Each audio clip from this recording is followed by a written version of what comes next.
Welcome to our live. I am Heather. We do come to you live each and every day, Monday through Thursday. So you get to know more about Luminess, what we have to offer, all the ins and outs. I start with no makeup on and we go from there. So pretty cool stuff. It is a way for you to get to know Luminess, um, how to get started every time. We know people are at different levels of airbrushing, but every time we go over the ins and outs. So we go over the basics as far as what you get in your kit, how to start, all of that goodness. Hey, Lori, how are you? Good to see you. All right, let's go ahead and I'll show you the Breeze starter kit. We always show a starter kit. Um, Here's the Breeze. This is our new cordless chargeable system. It is amazing. And it does come with makeup here. So you may have gotten this makeup plus more because sometimes they'll do like specials where you can, get extra makeup for X amount of dollars at like a discounted price. But all of the systems come with makeup. It comes with everything you see here. So it comes with the 2 bottles of foundation, Love and Blush. We give you the 2 bottles of foundation so you can color match, so you can have that perfect shade match 365 days a year. That way you can kind of tweak it too if you need to. But the Love and Blush, Love might not be something you use every single day. The blush is amazing, but it is high pigmented. So a little bit goes a long way. You don't want to use too much. If you only want to use about 2 drops. If you use more, crazy. Right, here's what we want you to do. So when you get started, I want you to hold your Breeze and just feel that air. Turn it on, feel that air, and just keep it moving. You're not doing this. You're not painting a fence. So just keep that Breeze moving. When you are moving it around, there's overlap, but you're never in one spot twice, okay? So just keep that in mind. Also, keep it 4 finger widths away. That might sound like, oh, I can do that. But what happens is you either do this because you're touching your face or because you're used to touching your face and the air's blowing at you. So you're like, or you come in too close. And then you're going to barely pull back on that trigger. Guys, I cannot tell you the number of times. That's probably the biggest thing I have to repeat. Number one thing I have to repeat when teaching people how to airbrush is don't pull back too far on that trigger, because if you want very little makeup to come out, how we airbrush and how the makeup should go on is different than traditional makeup, okay? So it's retraining our brains into thinking Luminess versus traditional makeup, okay? Thank you, Lori. Thank you. All right, so let's go ahead and get started. I'm just going to do kind of a natural look. I did just put on my lashes, and so they're a little bit drying too right now. So let's go ahead and start with, I have been using Glow a lot, and let's talk about eraser. Good morning, Andrea. You emailed me. Okay, I'll look. Something's wrong with my email right now. But I'm in the office today, so I'll have them check it out. I can't get to my email for some reason. So Andrea, I'll look for that. My bracelets are messed up. All right, so when we talk pre-coverage, there's a lot of things that overlap in that can give us coverage. So eraser is one that's considered pre-coverage, a concealer. It is the lightest in coverage, not only light in the bottle, but the lightest with the coverage it's going to give you. The next step up would be X Out. Little more coverage, comes in 2 shades. Next one would be the CC concealers. To me, those are the easiest to use because of the fact that there's 5 different shades and you can get one that's closer to your skin color. So they're going to be a little bit easier to use, and they are more pigmented. The other one I like is the peach color corrector. We have different color correctors, but I like the peach because the peach is great for dark circles, under eye circles, that kind of thing. So that makes it great. All right.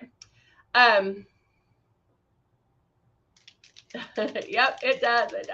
All right, so I'm going to start with eraser. Now, if you are new to airbrushing, chances are that you are spraying too hard. That's the one thing I talk about a lot because, one thing I talk about a lot because most people do spray too hard. I have artists that I'm teaching how to airbrush, and I'm like, don't spray too hard. Don't spray too hard. You're spraying. I can hear it. You're spraying too hard. So you have to watch that to make sure. And yes, I'm cleaning my system.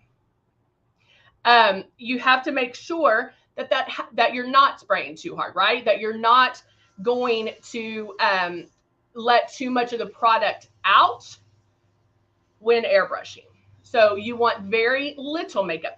If you have somebody that you can airbrush them. It doesn't have to be the right shade, but what it does is it helps you see what you're doing. Because when we get to airbrushing ourselves, we're putting it on so lightly that we really don't want to see it. And that goes against everything we know with traditional makeup, right? We're like, no, I have to see it. I have to see where it's going. Nope, you got to trust that process. You got to trust the process and know that it's going on, but you want it super, super light. When I airbrush my entire face with pre-coverage, foundation, blush, whatever I'm doing, immediately I can touch it and show you there's no transfer. It's not wet. It's not sticky. Now, in the beginning, if that's the case, don't freak out. That's okay. Just know that you're going to get there. Okay. Now, eraser is that color. Okay. So if you're spraying too heavy, you might go, well, that's not going to work because it's crazy. You can see it, but you are spraying so light that it just should happen automatically. So I'm going to go underneath my eyes, spraying lightly. I make my movements first, and then I start pulling down on the trigger. Okay. Now notice that you don't see it right away. Okay. You're going to start seeing some lightness under here. Can even spray it on my lids if I need to cover the darkness on my lids. Again, under my eyes to get that coverage that I want. Now, in the beginning, if you're spraying too hard and you're like, Heather, it's just coming out too white. I can see it. It's not, it's not doing what it's supposed to. You can mix a couple of drops of your foundation right in here with the eraser, mix that together, and you can apply it that way. Sometimes that helps. If you want to use eraser, but it's coming out too white, just mix some of your foundation in there with it. All right, so that's all the pre-coverage that I'm going to do. Notice my face is a little bit lighter, but you don't see any demarcation lines. You don't see any of that because this blends for you. This is your airbrush. So it's going to blend as it's applied. So if it's wet, if you have demarcation lines, whatever the case may be, then chances are maybe you're spraying too hard. Maybe you're too close. Maybe you're not moving it. Maybe you're staying in one spot too long. So you need to go back to those points that I pointed out, like pulling down lightly on the trigger, barely, making those passes. Passes is what gives you the coverage. So if no one compliments us on our makeup, does that mean we airbrush correctly? That's a tricky question, Andrea, and I'm glad you brought it up. So there's two thoughts on that. And I talked about this a long time ago, like a couple of years ago, because we all, we tell you that airbrushing, people are going to think you look younger. Okay. It takes 10 to 15 years off. So when people don't compliment your makeup, yes, that means that you're doing it correctly. What you'll hear is, oh, you look great. What have you done? Have you had work done? Did you get some Botox? Did you? They'll compliment that way, because airbrush makeup looks so amazing, and so it can look so natural that people don't think of it as makeup. They don't think it's the makeup that's making you look so amazing. Does that make sense? Because I talked about this teacher a long time ago. She told me that she got an airbrush system in the summer and started airbrushing. And then when she went back to work, all her teacher friends were like, girl, you got some Botox, you had facelift. And she was like, no, I just started airbrushing. So it does make a difference. So you'll just hear compliments in different ways, but know that it's because you're airbrushed. All right. Now I am doing the blush. I'm using the Soft Rose blush. And I just put it right in. I blew the rest of the eraser out. And now I'm going in and using my Soft Rose. And I'm out. So that was my 2 drops of Soft Rose blush. And I'm just going to run some water through it real quick. You don't have to clean it in between. You just want to clean it at the end. Now, I'm cleaning it in between because I didn't clean it this weekend or yesterday.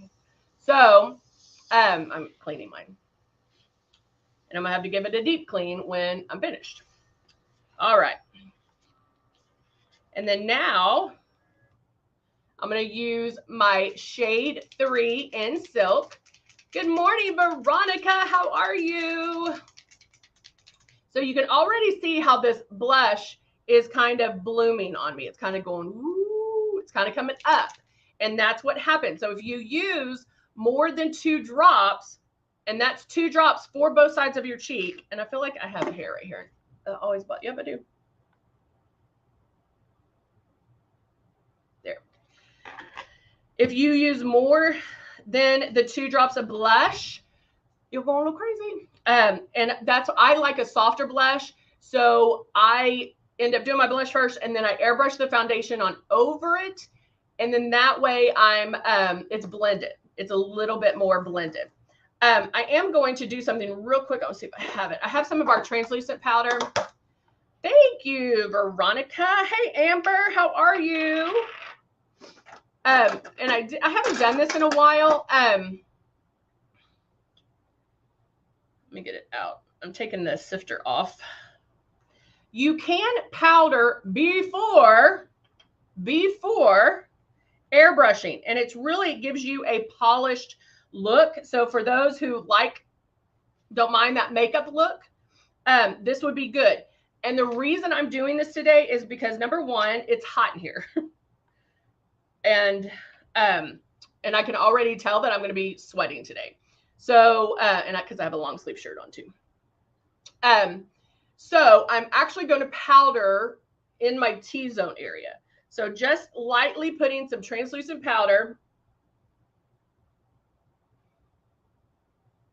I'm not going over the blush because I know that the foundation is going to cover that. But like right here is where I start sweating. So I'm just tapping that on, tap it out, tap it out. And then now I'm going to put on my foundation, turning my system on, starting in one spot.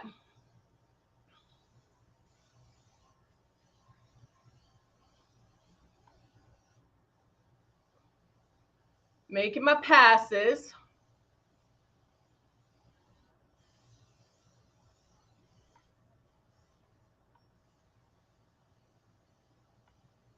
And I just keep going until I get that coverage that I want. Now, I already did my under eyes with the eraser, but I can come up a little bit more just to blend all of that together. But I don't have to go back right underneath my eye because I already got that. No, Andrea just asked on YouTube, should we always start with our foreheads? Honey, you can start wherever you like. It doesn't matter. Just start in one spot to make sure you do, make a full pass. And then, you know, if you start on your cheek or your chin, do it. It's fine.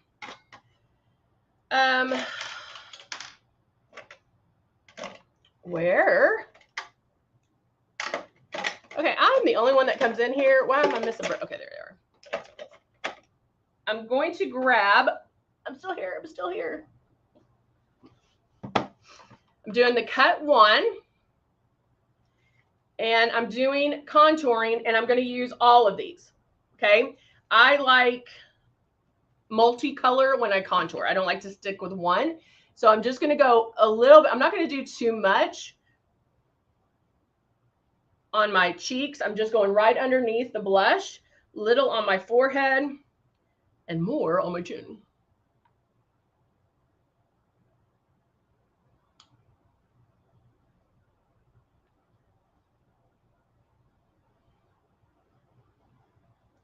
And I can even go a little side to my nose to contour the nose a little. Woo! And then we don't talk about this, but the cut 1 and cut 2 palettes, this bottom one is a shimmer, and it's a very subtle shimmer. So if you're like, well, I want the shimmer, but I want the contour, get the contour palettes because it has a shimmer in it. And I kind of like it a little bit. I like it a lot. Just because it's a little more subtle. It's almost like a step up from Love. Okay, so, and you see, even if you overdo it, I can powder or, okay, I can do whatever to blend that out. Now, I will tell you, let's say, oh, well, now you can't even see my blush. What happened to, I could, gosh, this hair is bugging me. I could go over, oh, like there's a hair somewhere. I could go over with some blush, to, you know, so like if I powdered or got rid of my blush. Am I grabbing the right one? Nope, it's down here. I was like, that didn't look like Soft Rose. Awesome. So I just put one more drop of the blush. Veronica, you started contouring. I love it.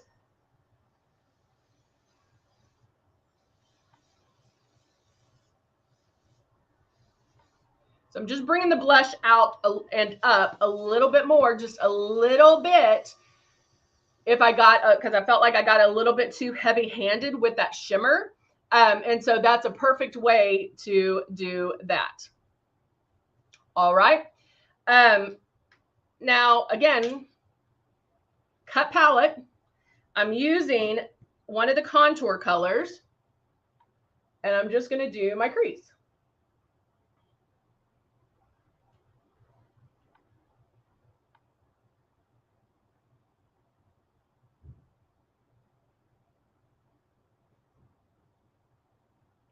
Right there with the contour color. Okay, contour color, right? Very, very subtle, but it's a great one if you're going to travel because I contoured, I highlighted, and I did my eyeshadow, and it's very neutral eyeshadow. Now I'm going to take the brown Persuasion eyeliner and barely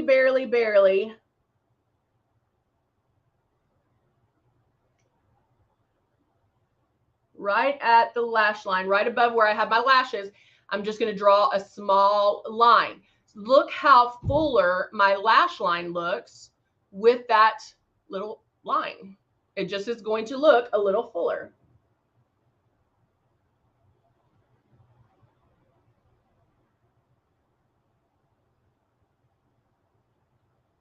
And same right here. Very Marilyn Monroe-esque. If I wanted to step it up, I'm going back to the contour palette. I'm going to get, let's see if I have one in here. Make sure I don't have a dark color on here. Let's see if this one, I'm getting a flat eyeshadow brush. In my kit, I have a little kind of a pointier brush. And doing the shimmer color,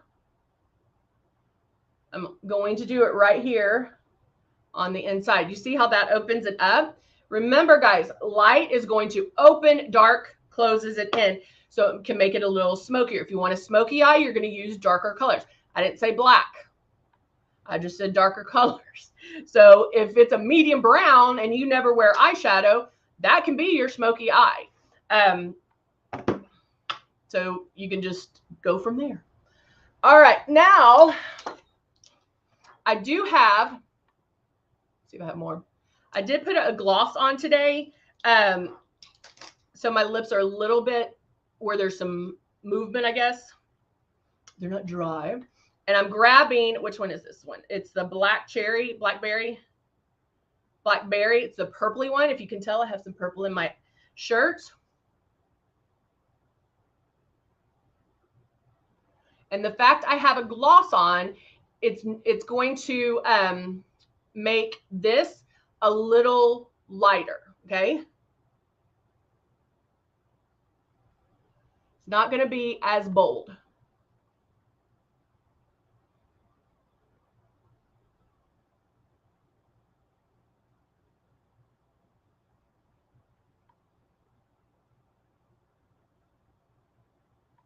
And doing outside the lines.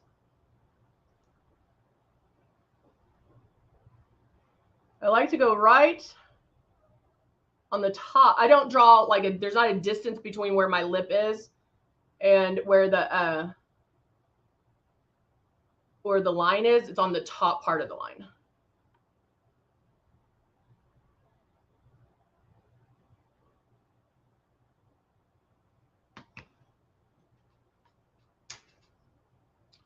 And then you can use one of the lip toppers. You can use a gloss. You can use our lip jelly. I'm going to use a little bit of gloss.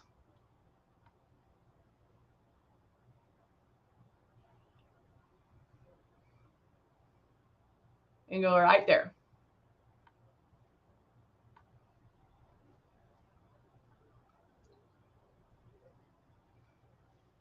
Again, just to kind of change the look a little bit. You know, I wear a lot of just lip liners by itself, but hey, I can have, I feel like I went outside the line on one of them. I feel like I don't know, I have to look, but it changes the look. If you want more of a gloss, if you're a glossy girl, put the lip jelly, put a gloss on top, and you can change that look. I always like to change it up. Always like to change it up. So there you go. All right. Hey, Miss Jeannie, how are you? Good to see you. Glad you made it. All right, guys, we're done. I will check my email, Andrea. My password's not working anymore. Who knows why? How many drops do you use for the pre-cut? It just depends on what you need to cover. I would start with like 3 or 4 and go from there and just see, okay, is that enough? Am I spraying too hard? Always count the number of, like, whatever product you're using. Always count the number of drops you use, because that will give you a gauge on how you're doing. It just depends on the coverage that's needed. If you don't have a lot, if you're just kind of evening out the skin tone, that kind of thing, you're not going to need that many. But if you have something to actually cover, then you're going to use more. So just try to gauge that out. So, all right, guys, thank you so much for joining me. Hope everybody has a great Wednesday, and we'll see you back next time. Bye for now.